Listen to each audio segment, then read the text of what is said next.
A question has been asked as to why all lives don't matter. Why is it that we're just talking right now about Black Lives Mattering? Honestly, it drives me crazy when people say all lives matter. Because they don't really believe that statement. If they did, they would value a black life as equally as they do a white one. And right now, society doesn't.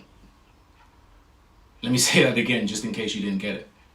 If you believed all lives matter, you would value a black life as equally as you do a white one. Jane Elliot, who's a famous anti-racist campaigner in the US, she put it best.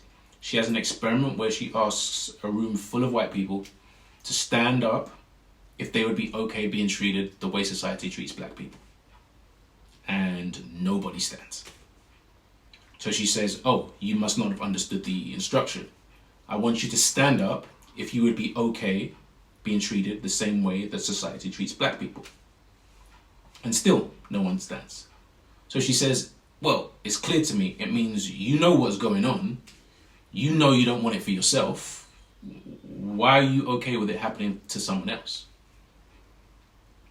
If you ask that question to all the people who go around saying all lives matter, I would bet you money that 99% of them wouldn't stand either. All lives matter is a catchphrase that is simply trying to deflect and distract from the underlying issue, which is black lives don't matter to everybody in the same way that white ones do. And that's what needs to change. Which begs the question, do enough people, white people specifically, really want to change? Change doesn't happen unless the pain of staying the same is more than the pain you'd need to endure to change. The current system of society is designed to artificially elevate white and denigrate black.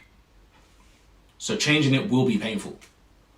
So where is the incentive to do so?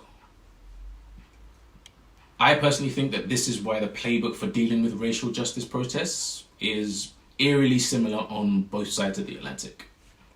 Deny, deflect, distract, and change the topic to talk about anything but the issue of racism. In the US, it was the flag, the anthem, and the military. And in the UK, it's now about statues, TV shows, and taking the knee. The powers that be believe they can get away with it because they have doubts about the desire of the masses for real systemic change.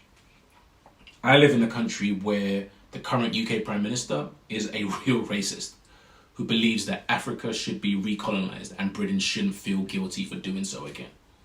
And the problem with Africa was not that the British were once in charge, it's the fact that they're not in charge anymore.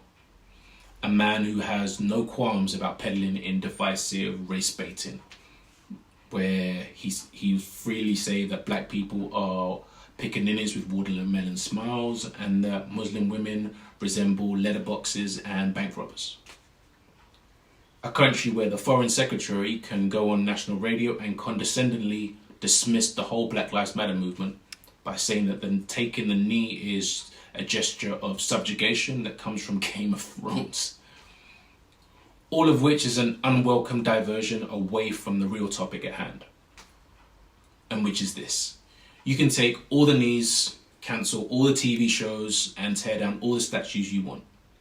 But none of that is going to provide better opportunities and outcomes for black people in education, media, finance, property ownership, or politics, the judiciary, and the criminal justice system.